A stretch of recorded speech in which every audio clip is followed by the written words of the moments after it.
Okay, so getting a job. That's one aspect of sorting your life out. I was talking about this in a previous video. I would recommend checking that out if you haven't already. But I want to talk about this whole idea of getting a job, how you can do that when you're in a mindset or an external situation where it's not perhaps as easy as it is for the next person.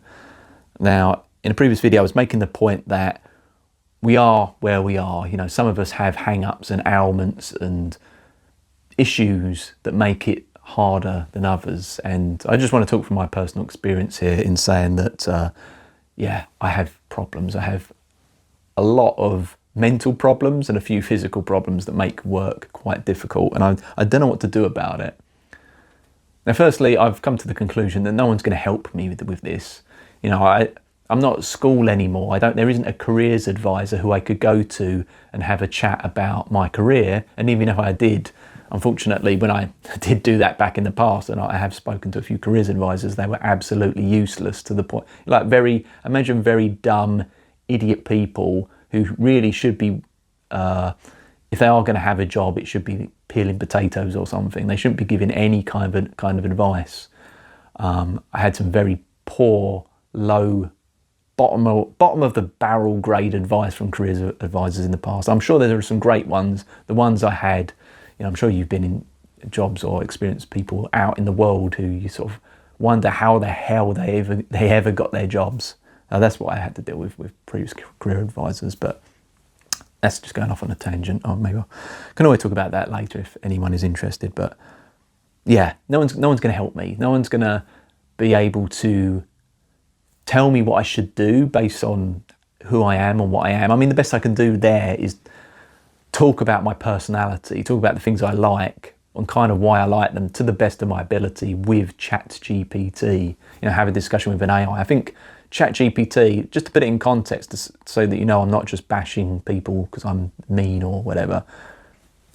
Let's just say ChatGPT, I'd give about a 7 out of 10 so far as the type of help and advice it can give you with careers if you ask it the right questions and you kind of lay all the groundwork with, you know, things about yourself, your personality, the things you think you could cope with and couldn't cope with. Yeah, give that a 7, whereas my careers advisors in the past, I give them about a 1, maybe a 0.1 if I'm being generous. But yeah, okay, so all I got is ChatGPT. And you know, ChatGPT said to me the other day, you know what, I think you would make a good therapist because you're quite empathetic and you're quite self-aware and you're, you know, and I think that's very true of people that do have met their own mental hang-ups because they've had to spend a lot of time self-reflecting and understanding why they're not quote unquote normal. They kind of see the world through more of a kind of detached, sort of curious sort of way of sort of self-understanding and sort of seeing the human condition through a more analytical lens, perhaps. So yeah, ChatGPT said, I think you'd be a good therapist. I think I'd be a good therapist as well. Perhaps not with everyone. I don't think I could help with, you know, like middle-aged women going through the menopause or dealing with the stress of that. You know, I don't know what that would be like on a sort of hormonal level. I mean, I could look into it and then just, you know, say what the textbooks say, but textbooks are just textbooks. I think sometimes being able to guide people through problems in order to help themselves based on your own personal experience can be a lot more useful. So I'm not a therapist. I would like to. If someone said to me, would you like to start a job as a therapist in our company tomorrow? We'll give you a trial. We'll give you sort of check-in and training and all that kind of stuff. I would do it. I would go ahead and do it. No one's ever going to do that for me though. And I don't have the qualifications. But ironically, I kind of think, well, something I learned about therapy, which I talked about in a previous video, go check out the video with the words therapy in the thumbnail, in the title as well. But some therapists are completely unsuitable for being therapists. Even the ones that have a wall full of certificates and awards, they can still be completely prone to their own mental issues inside a therapeutic session, which is completely unacceptable. Yeah, Yeah, this is the thing. My worldview is so fucked up because, sorry to have to refer to an old video again, but I had a therapist. She basically had a tantrum in front of me when her particular brand of therapy was proving to be ineffective with my personality type. Perhaps I don't have the quote-unquote normal personality type, whatever. But I'm a reasonable human being. You know, I'm not rude, I'm not aggressive, I'm not confrontational. Like, it seemed very strange to me how when I challenged somebody's approach, that their reaction would be to like feel like they're having an existential crisis in front of me. I kind of thought, is that all it takes? It just takes me to basically challenge your theories and almost have like a little debate with you about what you're saying in order for you to kind of feel as though you're either, I don't know, like I don't know what was going on in her mind, but this is basically what happened. We had a you know, I challenged her. We had a mini debate. You know, she told me that the sky was green and I told her the sky was blue, and I then proceeded to tell her why the sky was blue, and she had a meltdown.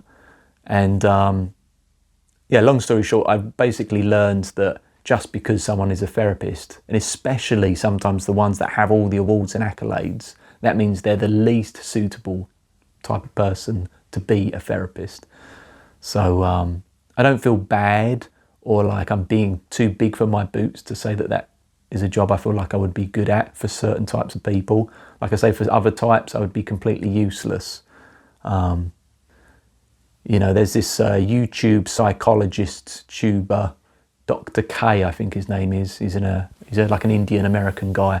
Talks a lot about the issue with men specifically, you know, the gamer types that get addicted to games, fapping, porn, just, yeah, all that, the usual sort of guy shit that I think a lot of guys between their probably late teens and, you know, early mid 30s are dealing with, that they're struggling with, you know, gaming addiction, stuff like that, or whatever it is, porn.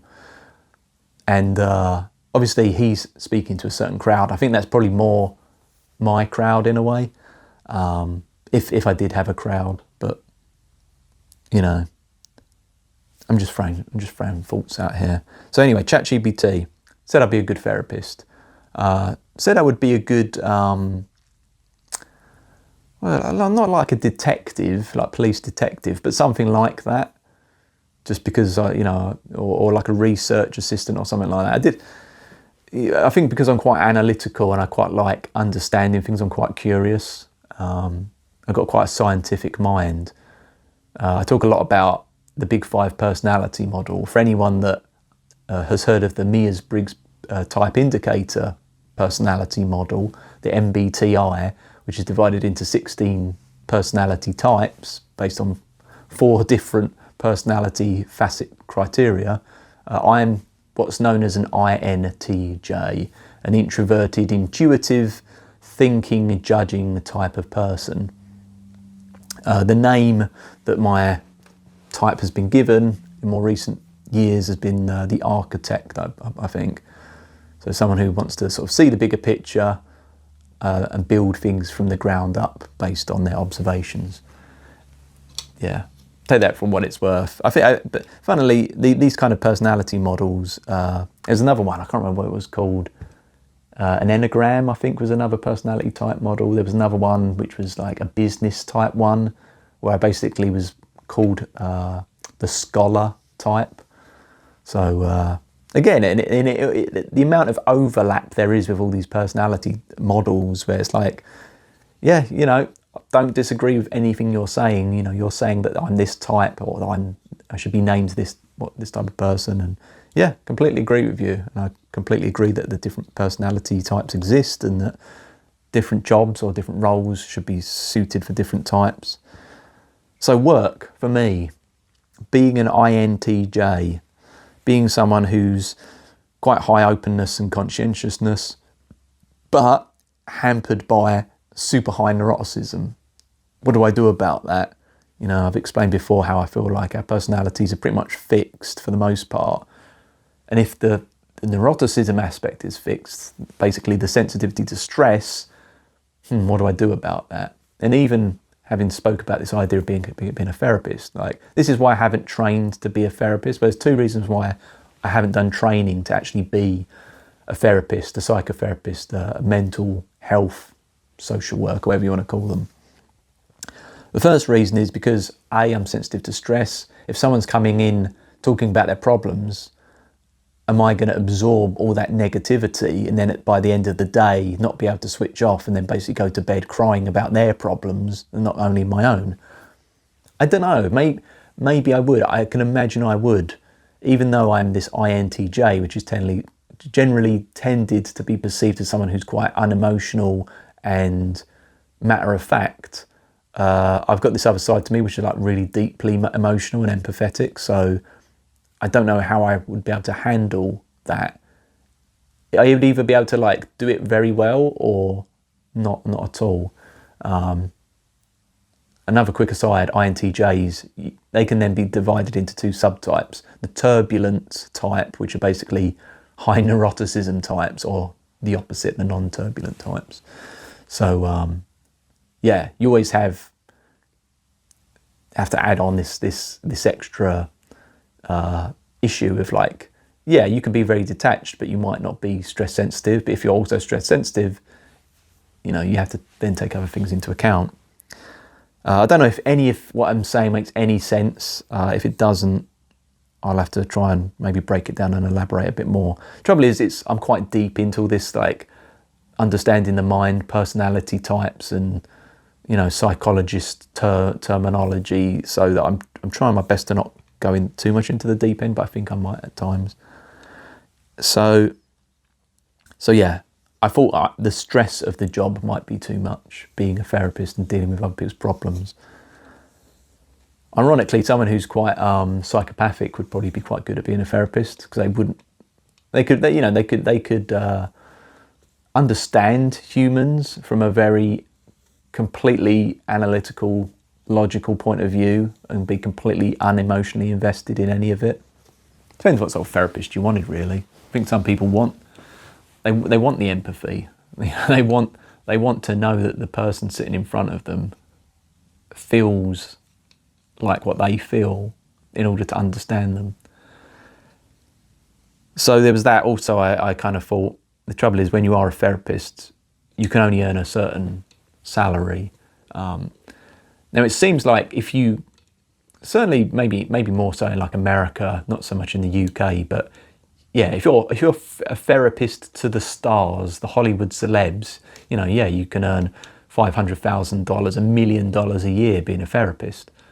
You know, just most therapists aren't going to be like that. You're going to be subject to earning $40,000, £30,000 a year typically here in the UK, and you're capped on your income. And I maybe it was wrong of me to think this when, like, you know, my income is so low right now and has been for so long that actually £30,000 a year would be fucking fantastic. But I just thought that I would like the opportunity to have the option to earn more. There's no career ladder within therapy, really. And then you have your own stresses that come from it. Sorry if I'm going a bit too much into this whole idea of therapy. I'm just using it as an example. But yeah, that was something that ChatGPT said to me. And then the other thing it said, like, be an artist and stuff like that. Yeah, that's probably, I'd imagine, probably the hardest job in the world, being an artist. And I won't get into why I think that, because I've actually got a lot to say about that, and I could devote several videos just to that. But yeah, it's difficult. It's difficult because I'm not doing this, well, I am doing this alone, and I don't have anyone to really help me. Like, no one is, when it comes to work, some people have, you know, the friend, the brother, the uncle, the sister, the auntie, the mother, the grandmother, I don't know, it's someone who can get them in someplace. You know, they work in a place and they can get them a job working there. They can get some work experience that can then lead to other things. I'm in a situation where I don't have that. I don't have any friend or family context. I don't have any social network. There's no one I feel that I could call on and say, look, I'm in a jam here. I need some work. Can you help me? And even if I could, it might just be a bit of I don't want anyone to take pity on me and say, oh, here's some pity work, here's some busy work for you to get on with. It's like I've got this really successful business. I don't actually need any help, but I can, you can come along and sweep the yard or something. Like, we don't need the yard swept. We can completely run our operations without the yard being swept. As long as it's swept once a year, nothing will change. But yeah, come along once a week, sweep the yard. Like, I don't want to really do busy work. I don't want to be I don't want to be the person who's given the job out of pity. It's just humiliating, isn't it? It's just knowing that you're not actually of any value, and temporarily it might be enough for them to do that little favour just so you can start earning a bit of money, maybe, if that is what you need and you're desperate, but it's not really a way to live. So yeah, I don't think I can be a therapist. But maybe I could under the right contexts.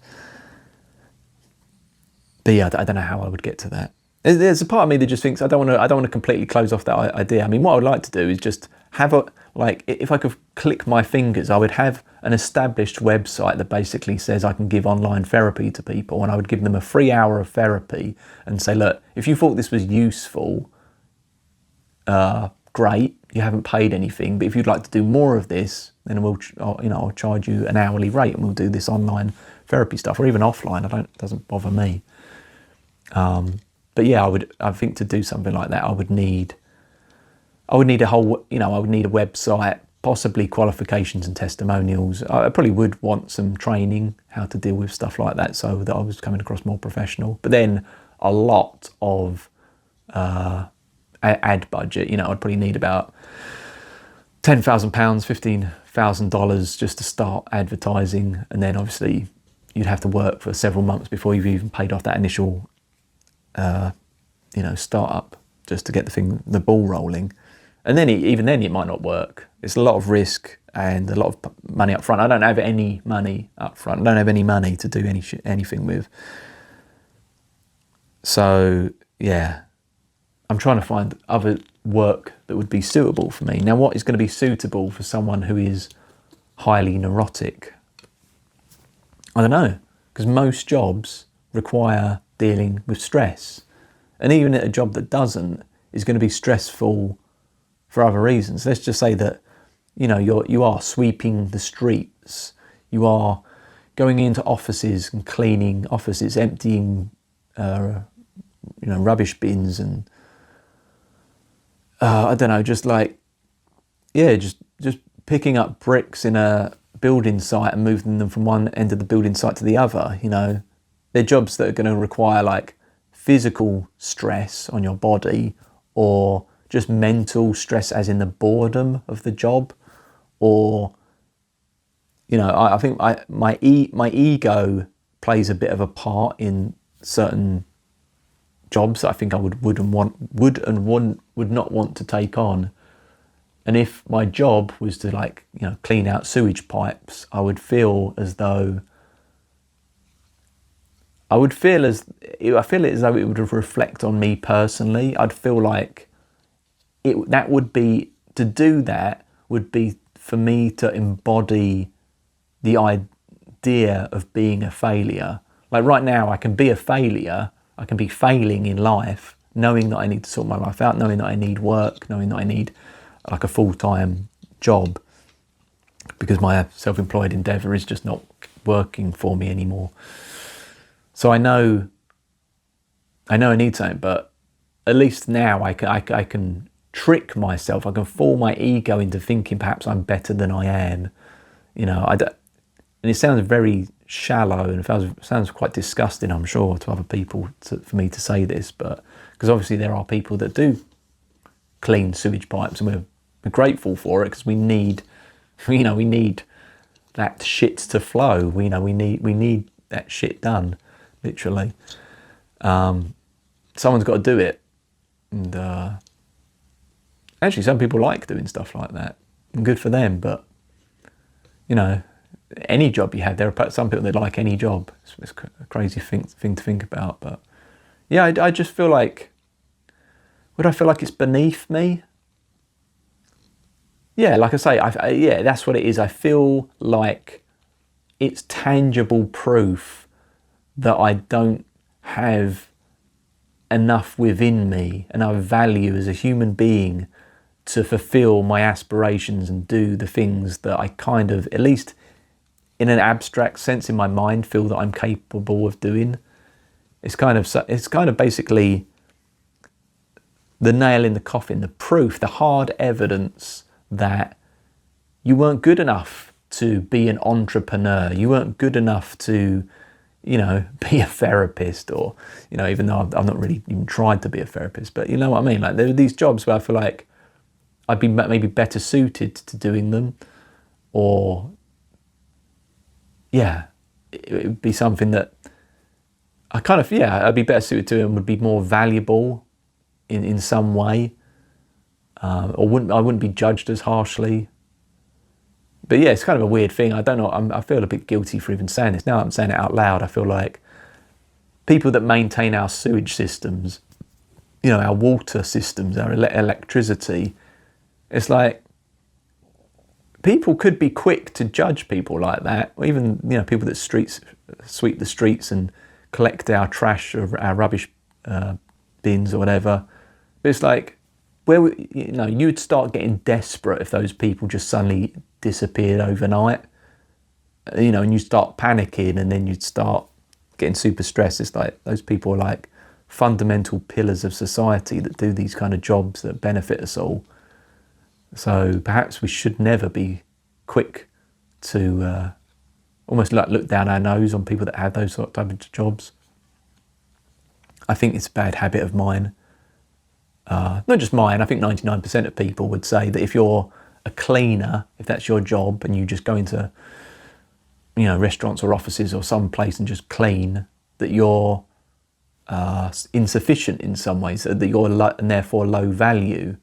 You couldn't have a job, you know, you couldn't be a CEO of a Fortune 500 company because you're a fucking cleaner, you're useless. People were going to think that and assume that, and to some degree, a lot of the time you'd probably be right. Yeah, they couldn't do that. And it might be the case that, yeah, like, I mean, you think about this whole idea of intelligence and ability, and particularly, let's just talk about intelligence, IQ. They say that, you know, most people, I don't know what most is, I'm just going to sort of skew the statistics probably based on my limited understanding of intelligence, but I feel as though they would say, you know, social scientists that study IQ would probably say 70% of people generally have around the same sort of intelligence, around 100 IQ points. And then you have, you know, that makes up the bulk in the middle. And then, you know, if it was like a sort of a bell curve, you would then have people towards the ends of that curve, the sort of 15% on the bottom end, and then the 15% on the top end that would be in the sort of plus or minus 100 category. Obviously, there's a lot of variation between, but what I'm trying to say is, you know, you might have, you know, 15 idiots, 70 regular normie types with average intelligence, and then 15 geniuses in any room of 100 people, if you could just take a like random sample size of 100 people and stick them in a room. And, you know, the geniuses, they're going to go off and do their genius things. The average people are going to do their average things. But the idiots, or the low IQ types, I mean, they're really fucked. They're very limited. You know, the jobs that they're going to be able to do in life are going to be, you know, if you've got a really low IQ, it is just going to be peeling potatoes. Maybe for some people that's going to be, you know, they're not going to be able to even do that. Licking stamps, that type of thing. It's like, yeah, what do you do for that? What do you do for what seems to me to be like 15% of the population that just aren't going to be sufficient to do most jobs? Like, what the hell do they do? I mean, this isn't, luckily I don't have to worry about that, thank God. But yeah, there are people that aren't going to be in that situation. And, are they going to have the intelligence to be able to, learn to drive or, complete any kind of, anything that involves using a computer? They probably can't read, can't write. How the hell do they survive? That's 15% probably a significant amount of people. I think it's about that. When I've sort of read or listened to people talk about intelligence and stuff, doesn't mean that you can't learn things, but it's going to take you a long time to do it. Everyone's going to be different, but yeah, let's just assume that I'm in the. It's funny when I try and think of like where I am. The ego part of me wants to say, "Oh no, I'm up in the genius level. I'm with all the 15% of geniuses." I'm not. When I think of like life at school, like I didn't go to some prestigious school. I just went to an average, state school. It wasn't considered like a bad school, where like lots of badly behaved kids would go, but it wasn't like your posh upper class. Where the rich people would send their kids type school. So I think it was like the school I went to was probably quite average. And when I look at like I think we had about 130 kids in our year group, of the same sort of age. So when I was 10 years old, I'd be in a year group. When I was then 11 years old, I'd be in the next year group up. And when I try and work out sort of where I was placed, because they basically, when I was back at school, they sort of divided you into ability groups after the first 3 years of being at a secondary school. So this is from the age of about 10 till 13.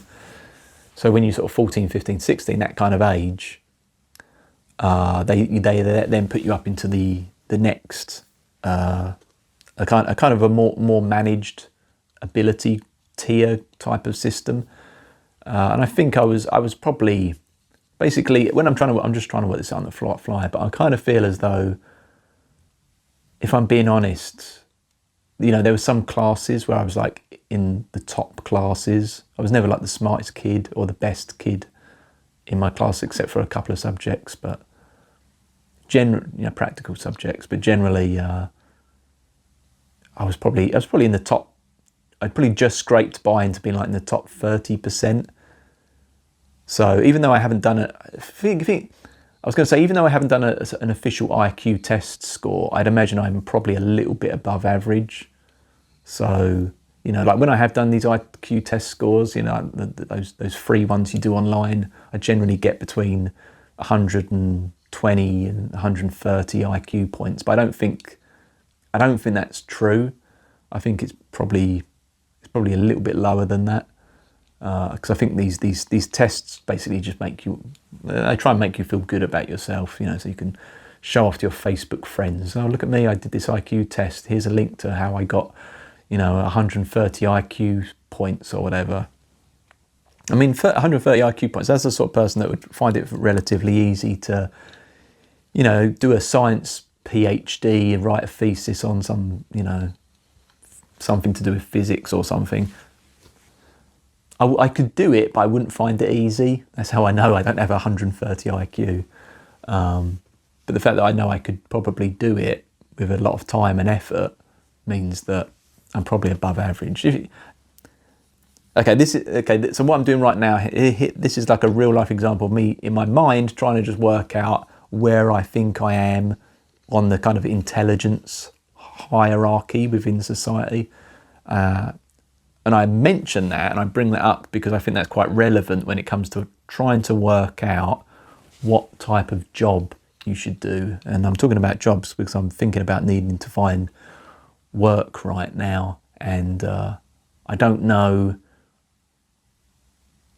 I'm going to have to figure out what I can do given my ability to learn things, my kind of intellectual ability, my IQ, I guess you could say, but also then taking into account the shortcoming I have, primarily this neuroticism, this sensitivity to stress. So So I'm going to have to give it some thought. I don't really know what the answer is here, but something I have identified is that when it comes to work and stuff, or sorting your life out in any way, like no one's really going to give you help. The best you can do right now, as of 2025, is talk to ChatGPT to try and get a little bit of assistance, even though that's going to be quite limited in some ways. And then I guess for me personally, I'm just going to have to apply for jobs and see what works and go from there, really. So anyway, I suppose that's what I'm thinking about. It's just some observations about work and intelligence and, so, all this kind of stuff, what I should do based on who I am, what I shouldn't do. I don't know. It's all random stuff. I mean, I'm going to post this video, but just so you know, if you've made it this far, which I'm sure only like 1 or 2 people would, if we get half a dozen views on this video, I don't really know. I don't think this deserves to be posted. I don't think this is a good video, but I want to put it out there just to say that it's a real video. It's a guy talking about some stuff, trying to figure some stuff out, and it just is what it is. It's taking the time to just record it, put it online, make of that what you will. Is it useful? Is it interesting? I don't know. I'm going to leave it up online, and it is what it is. But yeah, I feel like I just needed to get some stuff out and say some stuff, and that's what I'm doing, really. So thanks for watching, and hopefully I'll see you again in a future video.